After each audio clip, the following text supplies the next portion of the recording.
With the NFL draft just a few days away, I wanted to take one last mock draft, kind of a final mock draft. Obviously, I have the other one that I put on this channel a little bit back before, but I wanted to give one more a few days before the draft because a few of my points and my stances have changed at this point, and I think it's noteworthy enough to make another mock draft. And obviously, I've made, I think, 3 or 4. They're ever changing. When you get new news, you just are more likely to change your opinion. So let's get into it. And if we're starting with the first pick, my first pick obviously stays the same. It's going to be Caleb Williams. Clearly going to go to the Bears. It's been made clear. Obviously, Justin Fields was traded. Nothing changes here at all. Number 2, we do have a change. I previously thought it'd be Drake May. It's looking more and more like it will be Jaden Daniels. They're just more high on him. Cliff Kingsbury has said more and more that he wanted a guy like Jaden Daniels. I personally don't agree with it. I think that if you're Washington, you would want to get somebody more to the caliber of Drake May who has more of a higher potential, I feel. I just look at Jaden Daniels and the injury possibilities scare me, but I think that's where they're going to go. Then New England at 3. I've heard they're still going to go quarterback. I think it's Drake May. I think he's got potential. I think like his ceiling would be a guy like Justin Herbert, but you also have the floor where you could have him be a guy like maybe a Carson Wentz, which would be obviously not worthy of a 3rd pick, but I think he's got high enough potential to where you take a flyer on him at number 3. And this is where I have a huge change. I think Arizona does a trade here. That's why I think Arizona trades here the 4th overall pick to Minnesota. I've just been hearing from the Chargers that they're not 100% sure on it. So that's why I think this happens right here. And I think they go with J.J. McCarthy, a guy that, like I said, I don't agree with him going this early. I think that there was not enough that he was able to show in college. Obviously, he showed great leadership, and he showed other factors. But overall, I think when you're looking at college quarterbacks, it's either a guy like a Mahomes or a guy like a Josh Allen who had to go somewhere and overcome something, or a guy that was at a big school like Joe Burrow at LSU and put up ridiculous numbers. He did neither of those. So I don't agree with it, but this is the way I think it'll shake up.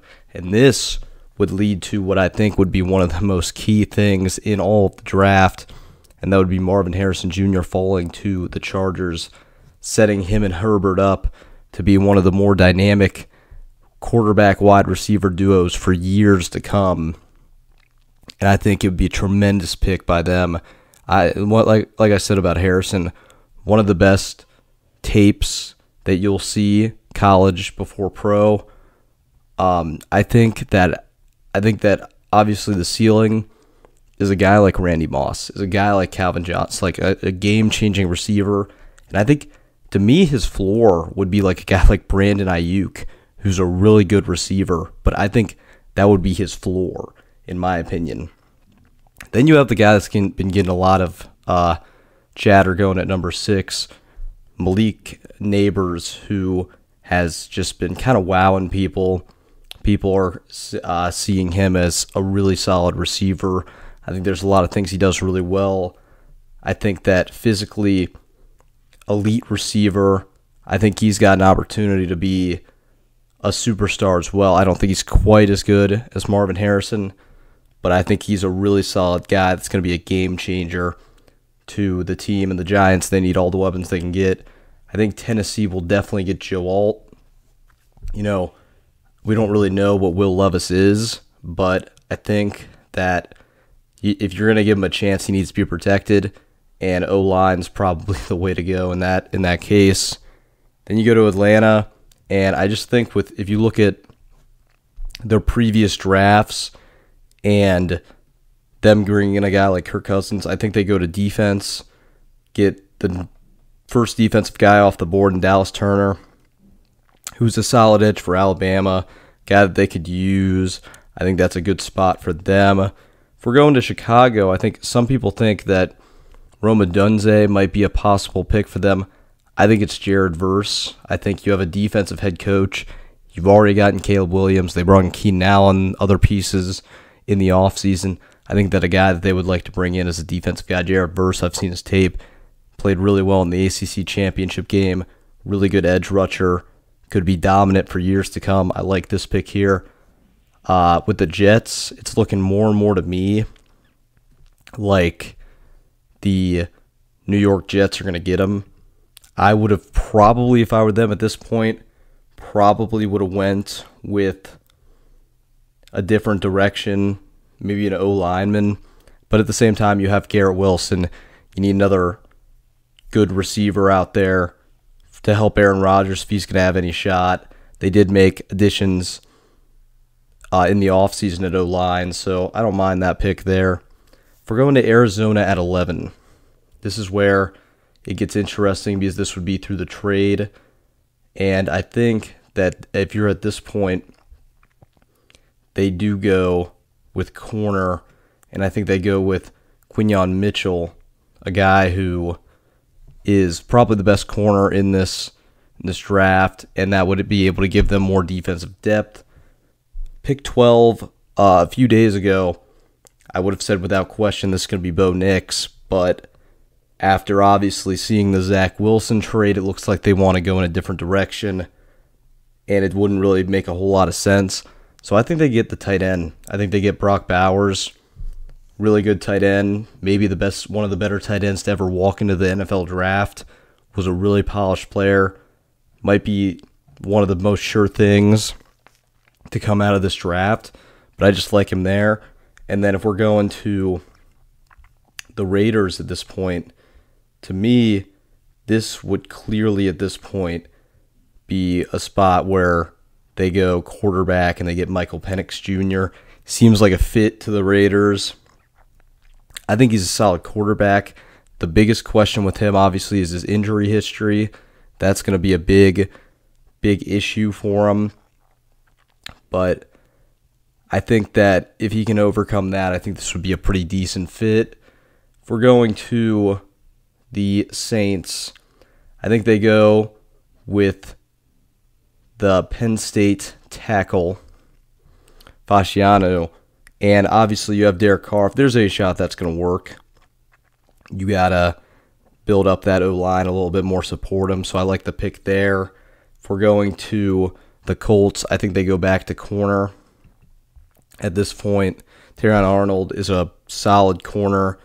I don't think he's as good as Quinyon Mitchell, but he's definitely a first-round talent, and I like him going right here. If we're going to Seattle, that's where we go right back to the QB room, and I think Bo Nix, he's been falling at this point. This is where he is taken right here to Seattle. Let him sit behind Geno Smith for a year, give him some time, give him some stuff under his belt, and then from there, see what you want to do with him. If we're going to Jacksonville at this point, I think a lot of people think that they want to go defense here. And I just think that if you're at this situation with who's available on the board, I think you got to get the Fuaga guy. This is there's been so much praise about this tackle out of Oregon State in the coming weeks that we've seen, and apparently he's really good. A lot of people think he's a sure thing. Trevor Lawrence had so many injury problems last year. I think you got to do everything you can to protect him. I like this pick here. Cincinnati, you're in an interesting spot here. A lot of people think they were going to maybe trade up to get a better receiver. I don't see them doing that. But I think at this point, I think they actually go defensive line, try to get a little bit more help, and that's why they bring in Murphy, a guy that shined for Texas last year, and I think this helps them out, increases their defense. T. Higgins said he's most likely going to return, so that's something that has to be factored. I think if it was unclear, I think you definitely either trade up or you go with a receiver like Brian Thomas Jr., but I think they go defense in the spot. If we're looking at the Rams, they've hit a lot on a lot of their picks. I think Latu's the guy they get here, the edge, add to that defense, a replacement for Aaron Donald. I think it's a good spot for them. Now, if you're looking at Pittsburgh here, you lose Deontay Johnson, and I think a key guy that I think they would maybe go after in this spot is A.D. Mitchell. And I don't know if a lot of people are going to project it here, but I just think that sometimes receivers get reached on a little bit. I think A.D. Mitchell is a talented guy. I think that he's a talented receiver. And if you're looking at it, his game mirrors a little bit more of Deontay Johnson. And obviously, you're looking to fill the void that Deontay Johnson's going to leave. That's why I think they go with a receiver. That's why I think A.D. Mitchell is probably the guy.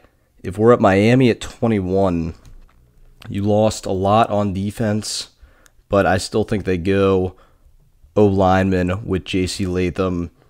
Really solid O-lineman in what is a deep O-lineman draft, and I think that's where they're going to go. Philadelphia, it's a tough spot, but their defense was really poor last year, so I think Tuber DeJean, really solid corner. I think this is a spot where he goes. If you're looking at Arizona, if the trades do go this way and it leans like this, I think it's pretty clear they're going to go receiver at this point, because obviously they would have missed out in this scenario. They would have missed out on Marvin Harrison Jr. They go with Brian Thomas, who has gotten a lot of praise as of recently, just kind of has been undershadowed behind Malik Neighbors. So that's kind of why he falls where he does. If we're looking at Dallas, I think it's an obvious O-lineman position. I think Mims is probably a good choice in this spot. In my opinion, I think you would have to go with Mims.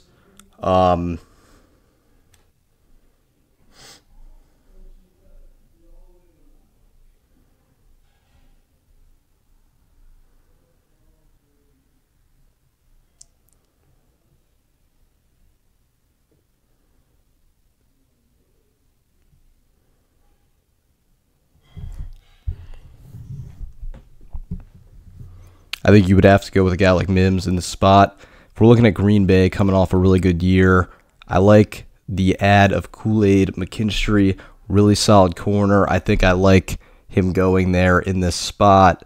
If we're going to Tampa Bay here, I think that you have a lot of options that you could go with, but I would probably lean more towards them also going defense. They would have an opportunity to take the best O-lineman off the board and Graham Barton, so I think that's where they go. Arizona, these are all, like I said, theoretical picks. I think they would maybe get a guy like Newton here. If we're going to Buffalo, I think that at this point, Nate Wiggins would be a solid choice. It's more a team that really doesn't need that much more, but I think that they would go O-lineman. You have the guy from Washington. That's a solid pick right there. Then the 49ers, I would probably say you would go with a guy like Tyler Guyton. And then I would say Xavier Worthy for Texas. And like I said, that's the mock draft for as of right now. We'll see how it shakes up in the draft.